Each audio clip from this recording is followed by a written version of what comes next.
Eric Foster, nephew of U.S. journalist Edgar Snow, came to Peking University in Beijing on Friday to attend a commemorative conference on the 120th anniversary of Snow's birth.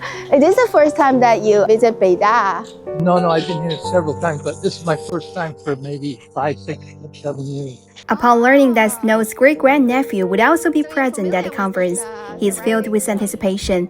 This will be a historical moment as these two Snow family members, spanning several generations, come face to face for the very first time.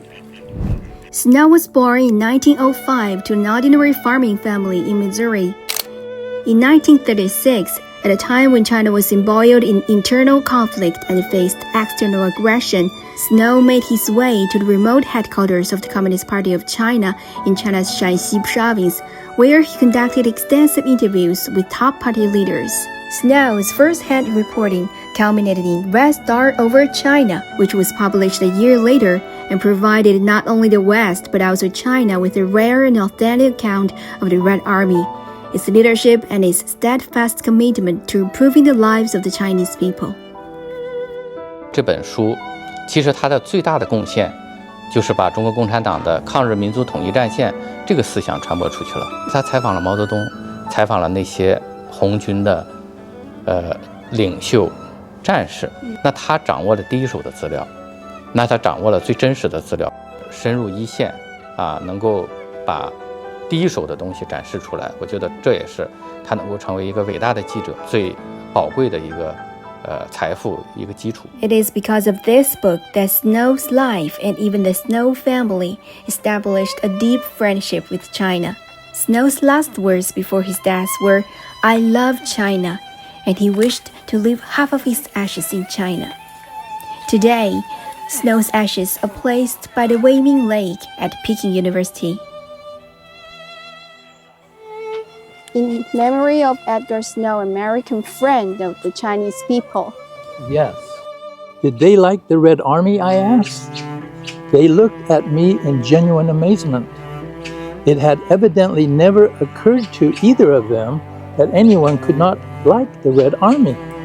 The Red Army has taught me to read and write, said Old Dog. Here I have learned to operate a radio. Here everybody fights to help the poor and to save China.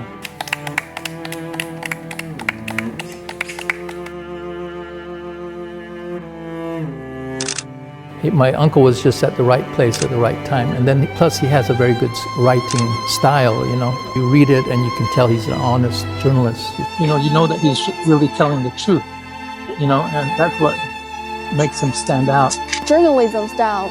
Yeah, well, some people have it and some people don't, but he had it. So are you going to write a book too? Well, I've already written a book. It's about China? Yeah, of course. Why do you want to write this book? Well, I knew I came to China because I felt like it was my destiny. And I wanted to help China somehow to carry on the Snow legacy. Ever since I was a little boy, I always heard about China from my mother. But I had always admired China. And then later on, after I was traveling the world, I felt like I needed to come to China because this was my destiny.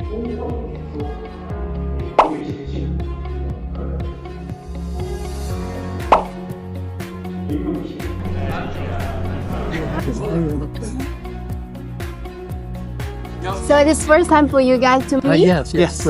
My grandfather was Edgar Snow. His father was Edgar Snow. So welcome to China. Have you been here before? Yeah, I lived in Zhejiang for 2 years. Oh, cool. And the city that I lived in, relatively snow. I like that. I like the low key.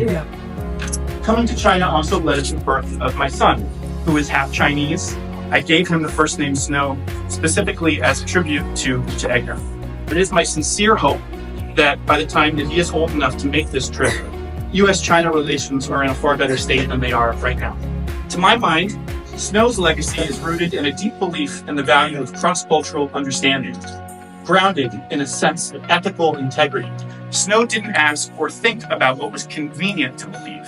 He wrote what he saw, and then he shared that story with the world. Edgar Snow's legacy remembered and carried on. Everybody has their own story. Today, more and more foreigners are coming to China, seeing the real China, telling their own stories, and sharing them with the world.